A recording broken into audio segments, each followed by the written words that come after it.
Banyak orang mengatakan bahwa kebencian seringkali menjadi pintu awal menuju kekaguman. Amerika, yang selama ini dikenal sebagai kiblat dunia barat, justru menyaksikan sebagian warganya jatuh dalam pelukan Islam. Termasuk seorang jurnalis ternama yang terkenal lewat artikel-artikelnya yang kerap memojokkan agama ini. Inilah kisah seorang jurnalis Amerika yang awalnya berniat menentang Islam, namun setelah pertemuannya dengan seorang kapten TNI yang tengah menempuh studi S2 di sana, justru ia menemukan cahaya yang mengubah hidupnya untuk selamanya. Bagaimana kisahnya? Saksikan selengkapnya hanya di Cerita Mirna. Assalamualaikum warahmatullahi wabarakatuh. Terima kasih sudah mengklik video ini. Jangan lupa like, subscribe, dan tinggalkan kritik serta saran kalian di kolom komentar ya. New York. Di antara gedung pencakar langit yang berkilauan, seorang jurnalis bernama Carmilla Georgia berusia 30 tahun menjalani kehidupannya yang penuh dengan ambisi. Ia dikenal sebagai penulis artikel politik yang berani, tajam, dan sangat berani menyinggung isu sensitif. Namanya mulai populer di kalangan pembaca daring karena tulisannya yang provokatif, terutama ketika membahas masalah agama Islam dan imigran. Namun ada sesuatu yang akhir-akhir ini membuat Carmilla gelisah. Ia melihat tren yang semakin menguat di negaranya. Minat warga Amerika terhadap Islam meningkat pesat, bukan hanya di kalangan imigran, tapi juga orang-orang lokal kulit putih yang dulunya tak pernah menoleh sedikit pun pada ajaran ini. Bahkan yang paling mengejutkan, terpilihnya seorang wali kota muslim yang dikenal tegas dan keras terhadap kebijakan barat membuat Carmilla merasa seperti sedang menyaksikan perubahan besar yang mengancam identitas negaranya. Di ruang apartemennya yang sederhana di Manhattan, Carmilla sering duduk termenung di depan laptop. Kopi hitam selalu menemaninya, sementara layar laptop dipenuhi catatan, berita, dan statistik tentang pertumbuhan komunitas muslim di Amerika. Ini tidak bisa dibiarkan. Mengapa begitu banyak orang yang tertarik pada Islam? Gumamnya dalam hati, seakan tidak percaya dengan fenomena yang sedang terjadi. Latar belakang keluarganya ikut membentuk cara pandangnya. Ayahnya seorang pensiunan tentara yang tumbuh dengan trauma perang di Timur Tengah, sedangkan ibunya seorang perawat yang pernah bekerja di rumah sakit militer dan sering mendengar cerita seram tentang kelompok ekstremis. Sejak kecil, Carmilla terbiasa mendengar bahwa Islam identik dengan kekerasan dan teror. Maka, ketika dewasa, pandangan itu semakin melekat dan menjadi bahan bakar dalam karier jurnalistiknya. Meski begitu, Carmilla bukanlah sosok yang dingin sepenuhnya. Ada sisi dirinya yang haus akan kebenaran, meski ia sering menutupinya dengan kata-kata tajam dalam tulisannya. Ia percaya bahwa tugas seorang jurnalis adalah mengungkap fakta, tapi di dalam dirinya ada campuran antara fakta, prasangka, dan trauma masa lalu yang sulit dipisahkan. Mungkin Allah sengaja menyelipkan sisi ini di dalam hati Carmilla supaya ia sadar dan kembali ke pelukan Allah. Lingkungan sekitarnya semakin memperkuat kegelisahan itu. Setiap hari, ia melihat masjid-masjid penuh, toko halal bermunculan,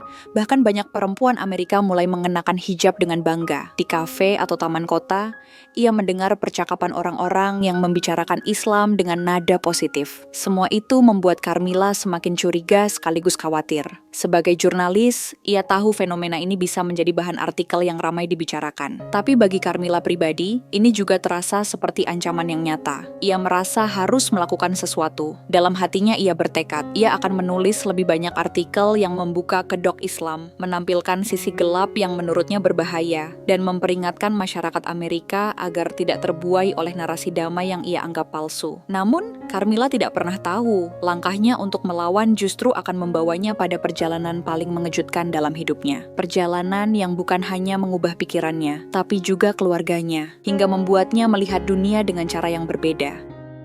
Hari itu, suasana kantor redaksi tempat Carmilla bekerja terlihat begitu sibuk. Di layar televisi, berita tentang terpilihnya wali kota New York seorang muslim garis keras menjadi sorotan nasional. Rekan-rekan jurnalis berdebat, ada yang menganggap ini sebuah kemajuan, banyak juga yang khawatir. Namun bagi Carmilla, itu seperti mimpi buruk yang menjadi nyata. Ia menatap layar dengan ekspresi tak percaya. Bagaimana mungkin kota sebesar New York, pusat kebebasan dan sekularisme, dipimpin oleh seorang muslim yang terkenal keras? Bisiknya dengan nada getir. Seolah menjawab keresahannya, Kepala redaksi mendekat dan berkata, "Carmilla, ini momen yang tepat untukmu. Aku tahu kamu punya gaya tulisan yang berani. Buat artikel tentang ini. Tulis sesuatu yang memancing pembaca. Kita butuh headline besar." Mata Carmilla berbinar. Inilah kesempatan untuk membuktikan dirinya sekaligus melampiaskan kegelisahan yang sudah lama ia pendam. Ia merasa ini bukan sekadar tugas, tapi juga misi pribadi. Menyuarakan peringatan bahwa Islam berbahaya bagi seluruh rakyat Amerika. Malam itu ia menulis dengan penuh semangat. Tangannya menari di atas keyboard, menghasilkan artikel panjang yang memuat tuduhan, kritik,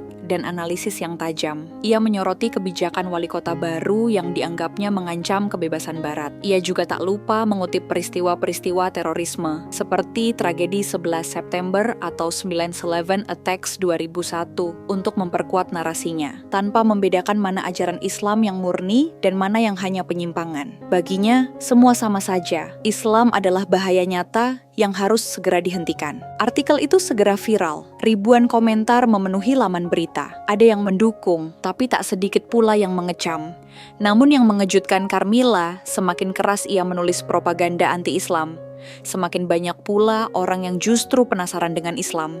Bukan menjauh, malah semakin mendekat. Fenomena itu membuatnya heran. Apa yang salah? Mengapa kata-kata provokasiku justru membuat orang mencari tahu lebih jauh? Pikirnya bingung. Rasa penasaran itu membawanya pada ide baru, melakukan wawancara langsung dengan seseorang yang mewakili wajah Islam modern. Baginya, itu akan menjadi bahan artikel yang lebih tajam. Ia ingin membuktikan bahwa Islam tetap berbahaya, meski banyak yang mencoba menampilkannya dengan wajah damai. Kesempatan pun itu datang ketika ia mendapat informasi tentang seorang mahasiswa Indonesia bernama Arif Maulana, perwira TNI berusia 30 tahun yang sedang menempuh studi S2 Ilmu Pertahanan di New York. Sosoknya menarik perhatian, karena Arif bukan hanya seorang tentara, tapi juga dikenal aktif, berdiskusi tentang perdamaian dan hubungan antaragama di kampus. Carmilla langsung merasa ini target sempurna. Tentara dari negara muslim, belajar pertahanan, dan masih muda. Aku yakin ada sesuatu yang bisa kubongkar dari dalam dirinya, gumamnya. Ia mengirim email permintaan wawancara. Tak disangka, Arif menjawab dengan ramah dan cepat. Pertemuan pertama dijadwalkan di sebuah kafe dekat kampus Columbia. Carmilla merasa seperti sedang berburu mangsa. Ia sudah menyiapkan daftar pertanyaan provokatif yang menurutnya akan menjatuhkan citra Islam di mata publik. Namun, ia tidak pernah menduga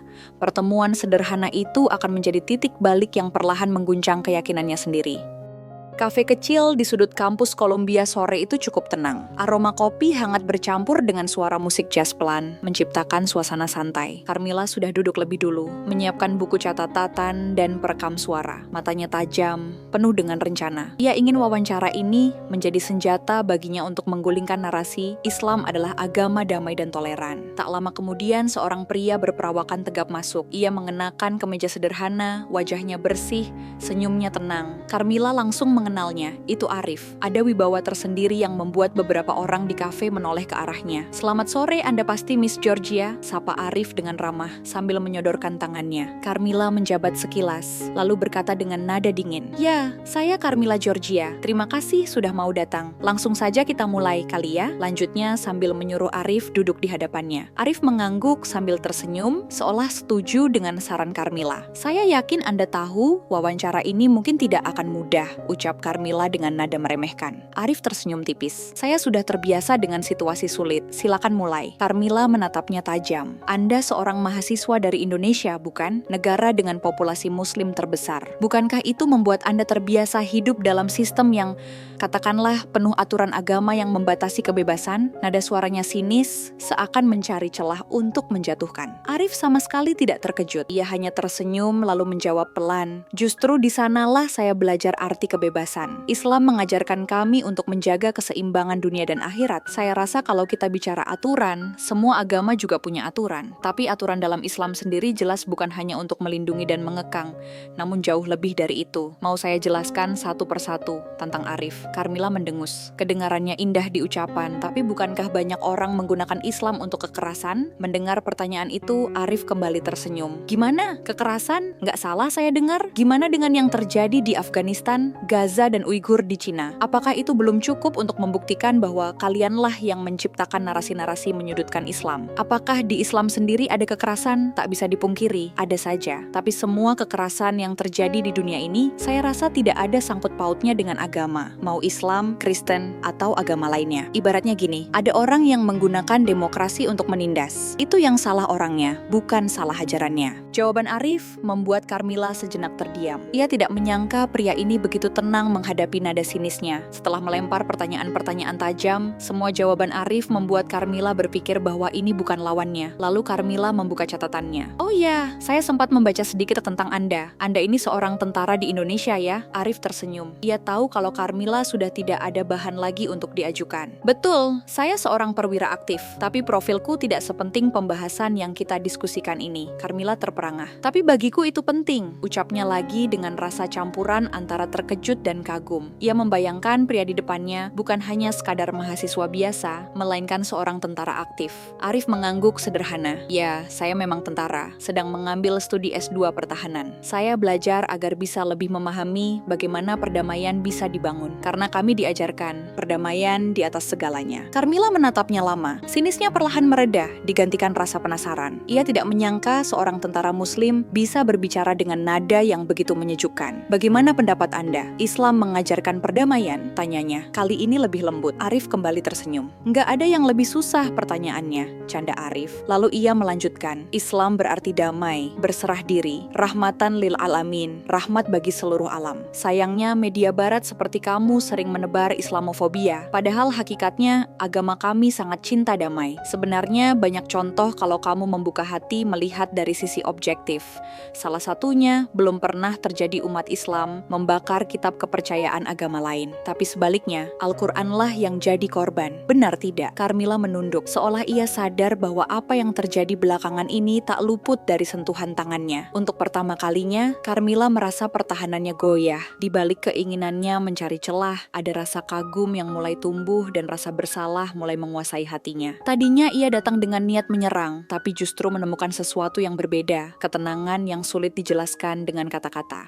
Setelah mewawancarai Arif hari itu, hari-hari terasa berbeda bagi Carmilla. Wawancara singkat di kafe itu bukannya mengakhiri rasa penasarannya, justru menyalakan api baru dalam pikirannya. Ia menulis artikel berdasarkan obrolan tersebut, tetap dengan nada sinis, namun sesuatu terasa janggal. Tulisannya tidak lagi setajam dulu. Ada bagian dari dirinya yang menahan, seolah takut merusak kebenaran yang ia dengar dari Arif. Tak puas hanya sekali bertemu, Carmilla kembali menghubungi Arif dengan alasan memperdalam wawancara. Anehnya, Arif tidak menolak. Kebenaran tidak akan lari kemana-mana, katanya tenang. Kalimat itu menempel kuat di benak Carmilla. Pertemuan kedua berlangsung di perpustakaan kampus. Carmilla datang dengan daftar pertanyaan lebih panjang, namun suasananya berbeda. Di antara rak-rak buku, ia menemukan Arif sedang membaca literatur tentang filsafat perdamaian. Senyumnya tetap sama, tenang dan ramah. Aku heran, kenapa tentara seperti Anda membaca buku tentang perdamaian? Bukankah tugas tentara adalah berperang? Tanya Carmilla, mencoba memancing. Arif menutup bukunya pelan. Tentara memang ditakdirkan menjadi garda terdepan untuk menjaga keamanan negara. Nggak ada yang aneh tentara seperti aku membaca dan mempelajari cara menghasilkan perdamaian. Kamu harus tahu, tentara yang bijak adalah yang berjuang agar perang tidak perlu terjadi. Sama dengan Islam yang mengajarkan kerendahan hati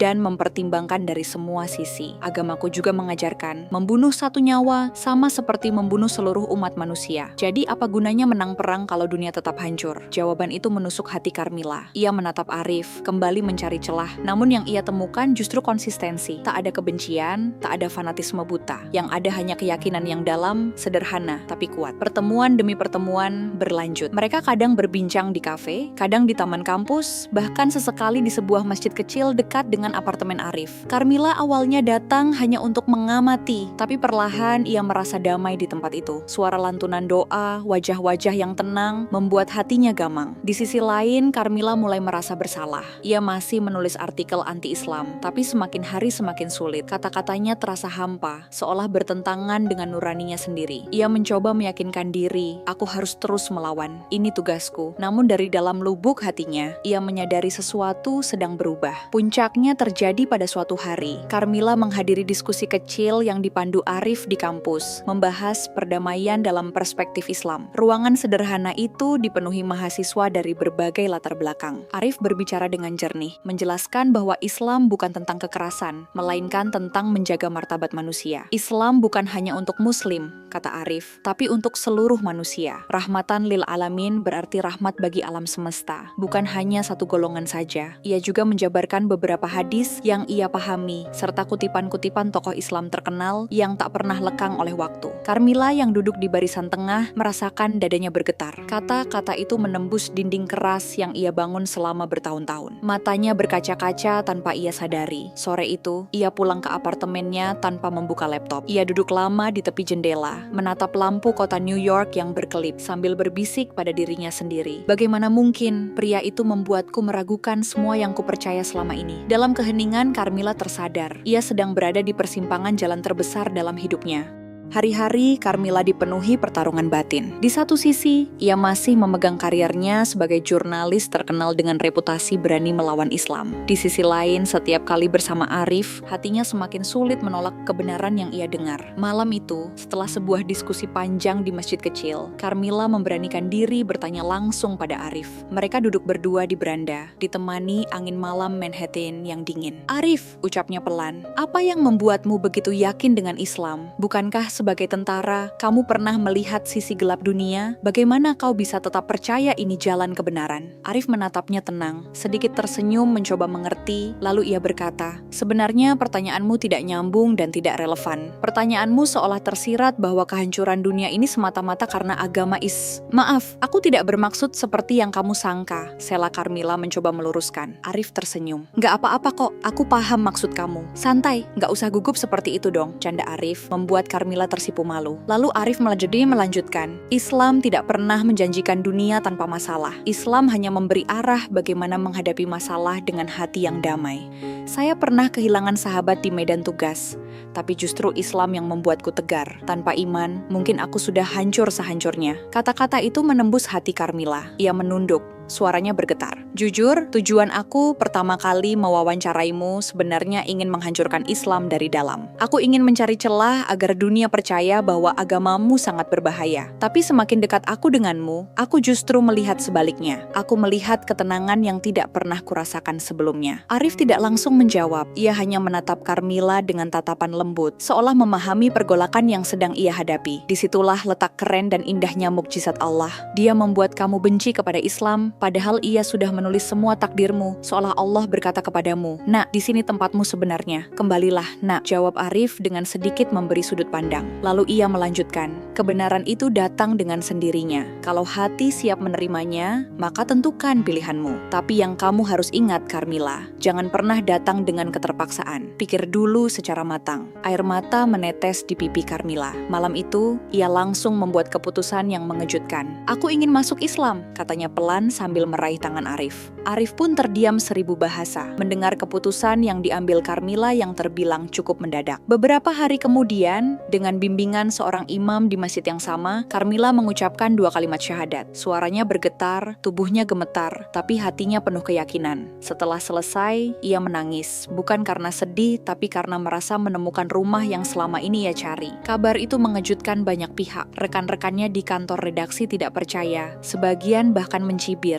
Namun Carmilla tidak peduli. Ia merasa bebas, lebih bebas daripada saat menulis artikel provokatif yang dulu ia banggakan. Yang lebih mengejutkan, Carmilla mulai mengajak keluarganya berdiskusi. Ayahnya awalnya marah besar, merasa dihianati oleh anak yang dibesarkannya dengan pandangan anti-Islam. Ibunya hanya diam, menatap penuh kebingungan. Namun perlahan, Carmilla menunjukkan sikap yang berbeda. Ia lebih tenang, lebih sabar, dan penuh kasih sayang. Perubahan itu menyentuh hati ibunya terlebih dahulu. Lalu, adik-adiknya ikut penasaran. Mereka mulai mendengar penjelasan Carmilla, bahkan sesekali ikut mendengarkan ceramah Arif. Butuh waktu, butuh tangis, butuh perdebatan panjang. Namun satu persatu, keluarganya luluh dengan sikapnya yang jauh berbeda. Suatu malam, ibunya berbisik, "Kalau memang Islam membuatmu setenang ini, mungkin sudah waktunya aku mencobanya juga." Malam itu menjadi momen yang tak terlupakan. Carmilla tidak lagi sendiri. Ia kini menggandeng keluarganya menuju jalan yang sama. Dan di balik semua itu, Arif selalu ada, mendukung dengan sabar. Hubungan mereka semakin dekat, hingga akhirnya tumbuh menjadi ikatan cinta yang tulus. Setahun berlalu sejak pertemuan pertama mereka di kafe waktu itu. Waktu terasa cepat berjalan. Hubungan Carmilla dan Arif semakin erat, bukan hanya sebagai sahabat diskusi, tapi juga sebagai dua jiwa yang saling menguatkan. Selama itu pula, Carmilla mendalami Islam, belajar membaca Al-Quran, belajar sholat, hingga terbiasa dengan kehidupan baru yang damai. Di sisi lain, Arif juga menyelesaikan studinya. Hari kelulusannya menjadi momen haru. Carmilla hadir, duduk di barisan penonton, menyaksikan Arif menerima ijazahnya. Saat namanya dipanggil, Carmilla tersenyum lebar, matanya berkaca-kaca. Ada rasa bangga yang sulit diungkapkan, namun kebahagiaan itu bercampur dengan kenyataan. Arif harus kembali ke Indonesia. Tugas sebagai seorang perwira TNI menantinya. Carmilla tahu, perpisahan bukan hal mudah, tapi Arif menatapnya dengan mantap. Kalau Allah sudah mempertemukan kita sejauh ini, pasti Dia juga akan menjaga kita sampai ke depan. Aku ingin kamu ikut denganku, Carmilla. Bukan lagi sebagai teman, tapi sebagai pendamping hidup. Hati Carmilla bergetar. Tawaran itu lebih dari sekadar cinta, itu adalah janji untuk menempuh jalan panjang bersama. Ia mengangguk dengan air mata haru. Aku siap, Arif. Mereka sepakat melangsungkan akad nikah di Arab Saudi, bersamaan dengan niat menunaikan ibadah umroh. Bagi Carmilla, itu bukan sekadar pernikahan, tapi juga simbol perjalanan spiritualnya yang penuh liku. Dari seorang jurnalis anti-Islam, kini ia menjadi seorang muslimah yang siap membangun rumah tangga dengan pria yang membuka matanya pada kebenaran. Hari itu pun tiba. Di sebuah ruangan sederhana di Makkah, dengan saksi para kerabat dan keluarga yang ikut hadir, Arif mengucapkan ijab kabul dengan suara mantap. Saya terima nikahnya Carmilla Georgia binti Mikhail dengan mas kawin seperangkat alat salat dibayar tunai. Air mata menetes di pipi Carmilla. Ia resmi menjadi istri Arif, sang kapten TNI yang dulu hanya ia kenal lewat wawancara biasa. Suasana haru bercampur bahagia memenuhi ruangan. Setelah akad, mereka melanjutkan ibadah umroh. Saat berdiri di depan Ka'bah, Carmilla merasakan getaran yang belum pernah ia alami seumur hidup. Ia berdoa dengan tulus, mengucap syukur atas jalan panjang yang membawanya ke titik ini. Mukjizat pun hadir. Ibunya, yang sudah lama mengidap penyakit langka, ikut bersama mereka. Sejak awal perjalanan, kondisi ibunya sering melemah. Namun setelah pulang dari Makkah, sesuatu yang luar biasa terjadi. Perlahan, kesehatannya membaik hingga dokter mengatakan penyakitnya menghilang tanpa jejak. Bagi Carmilla, itu bukan sekadar keajaiban medis, tapi tanda kasih sayang Allah. Ia menangis dalam sujud syukur, memeluk ibunya dengan rasa bahagia yang tak terbendung. Kini, Carmilla telah menetap di salah satu kota Indonesia, menjalani hidup baru dengan penuh kedamaian bersama Arif. Mereka tahu, jalan yang ditempuh tidak selalu mudah, namun keyakinan membuat mereka kuat. Dari kebencian, lahir cinta. Dari propaganda, lahir hidayah.